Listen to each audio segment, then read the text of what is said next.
नमस्कार दोस्तों, welcome to YouTube channel Santa for success में आपका स्वागत है। जैसे ही दोस्तों हम सभी लोगों को पता है कि हम लोग पढ़ रहे हैं मार्किंग टूल्स में से आज पढ़ेंगे सरफेस गेज। सरफेस गेज क्या है, कितने प्रकार के होते हैं, किस मटेरियल का बना होता है, ये सब जानेंगे इसी वीडियो में। वीडियो स्टार्ट करने से पहले आप सभी लोगों से छोटी सी रिक्वेस्ट करना चाहता हूँ, अगर आप वीडियो पर नए हैं तो प्लीज चैनल को लाइक करें, शेयर करें, सब्सक्राइब करें। सबसे पहले नोटिस बनाने के लिए बेल आइकन को प्रेस करें। चलिए दोस्तों वीडियो स्टार्ट करते हैं।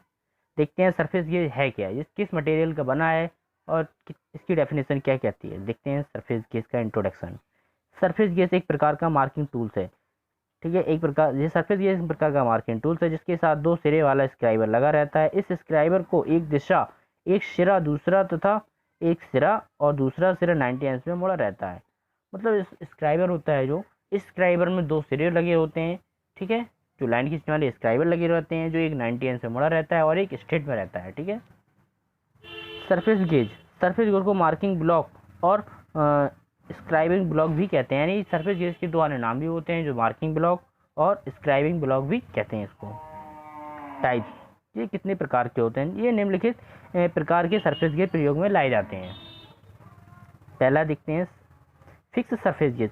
इसकी डेफिनेशन क्या कहती है, देखते हैं। इस प्रकार के सरफेस गेज में एक गोलाकार या चौरस आकार का बेस होता है। सॉरी दोस्तों, चौरस नहीं लिखना था, चौकोर होना चाहिए था, आयत के आकार का, ठीक है।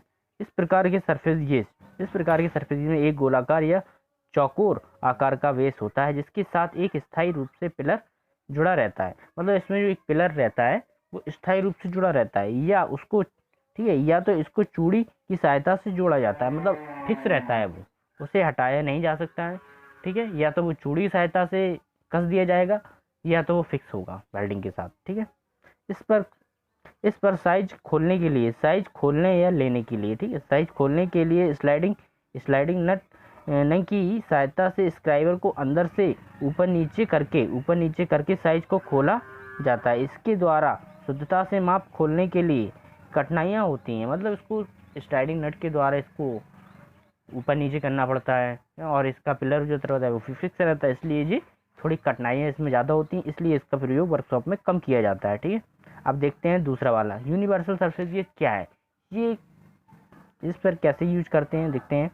यूनिवर्सल सरफेस गेज की डेफिनेशन क्या है। इस प्रकार के सरफेस गेज में पिलर सरफेस गेज के बेस के साथ प्रत्यक्ष रूप से नहीं जुड़ा रहता है, बल्कि एक रॉक अलार्म के साथ जुड़ा रहता है। मतलब एक रॉक अलार्म लगा होता है उसके साथ जुड़ा रहता है, जिसका संबंध बेस से होता है, जिसका संबंध सीधा बेस पिलर से होता है, ठीक है।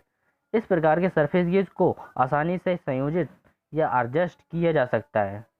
सरफेस गेज को आसानी से एडजस्ट किया जा सकता है अपने अकॉर्डिंग, और इनमें फाइन एडजस्टिंग स्क्रू का प्रबंध होने से, मतलब इनका जो फाइन एडजस्टिंग स्क्रू का प्रबंध होने के कारण इसके द्वारा 1 या 12 मिलीमीटर तक की छोटी से छोटी मापों को भी सेट किया जा सकता है। मतलब छोटी से छोटी माप इससे एडजस्ट किया जा सकता है, सेट किया जा सकता है इस स्क्राइबर से, यूनिवर्सल स्क्राइबर से। देखते हैं और इसके आगे कहते हैं।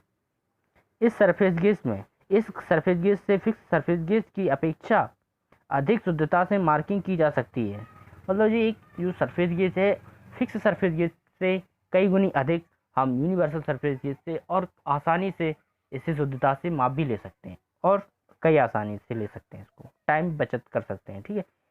इसलिए इस सरफेस गेज का प्रयोग वर्कशॉप में अधिकतर किया जाता है। ये प्रायः निम्नलिखित भाग है, मतलब इसमें निम्नलिखित भाग भी हैं। ये देखते हैं सरफेस गेज में कितने भाग होते हैं, इसकी बनावट क्या है, देखते हैं इसके चित्र के अकॉर्डिंग इसको समझेंगे हम क्या क्या है इसमें। देखिएगा ये पोस्ट होगा, स्टार्ट, ये देखिएगा ये आपका पिलर है, ठीक है। नीचे देखिएगा ये आपका बेस है, ये पिलर पैन है, फाइन एडजस्टिंग स्क्रू लगा हुआ है ये साइड से। आशा करता हूँ दोस्तों आप लोगों को फिगर समझ में आ रहा होगा।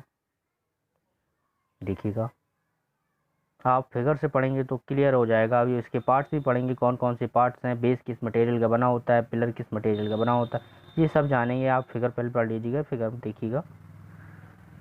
आशा करता हूँ आप लोगों को समझ में आ गया होगा।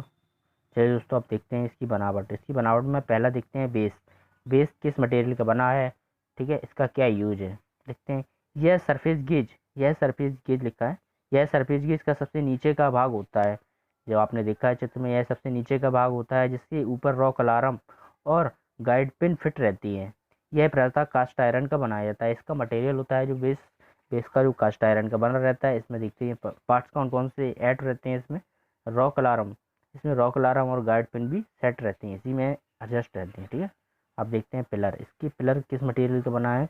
यह प्रायतः माइल्ड स्टील का बना होता है और यह कास्ट केस हाइड कर दिया जाता है। यह रॉक अलार्म के साथ जुड़ा रहता है, यानी जिसका जो मटेरियल है वो माइल्ड स्टील का बना होता है और उसको केस हाइड कर दिया जाता है।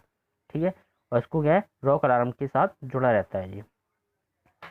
ठीक है, और देखते हैं ये तीसरा वाला पॉइंट देखते हैं, स्क्राइबर। स्क्राइबर ये किस मटेरियल का बना हुआ है।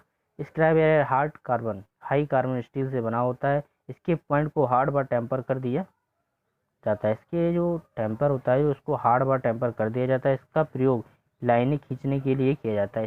स्क्राइबर का यूज वहाँ किया जाता है, जैसे किसी लाइन खींचनी है तो जो पिन लगी होती है जो आगे, उसको स्क्राइबर कहते हैं। ठीक है, उस स्क्राइबर का प्रयोग किया जाता है। ठीक है, किस मटेरियल का बना होता है देख लीजिएगा, कई बार क्वेश्चन पूछा जाता है स्क्राइबर किस मटेरियल का बना होता है, तो हाई कार्बन स्टील का बना होता है।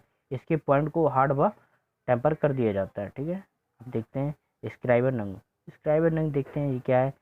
यह पिलर ऊपर और नीचे स्लाइडिंग कर सकता है, यानी जो स्क्राइबर नंग लगा रहता है जो पिलर के साथ लगा होता है, इसको ऊपर नीचे सरकाया जा सकता है।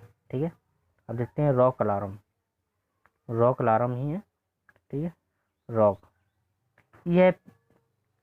यह प्रायतः बेस पर बने हुए खांचे में स्क्रू व स्प्रिंग की सहायता से जुड़ा रहता है। जो रॉक होता है जो बेस पर, जो आपने देखा था बेस का, ठीक है, कास्ट आयरन का बना था, उसी के बेस पे बना रहता है, बने हुए खांचे में स्क्रू स्प्रिंग की सहायता से जुड़ा रहता है।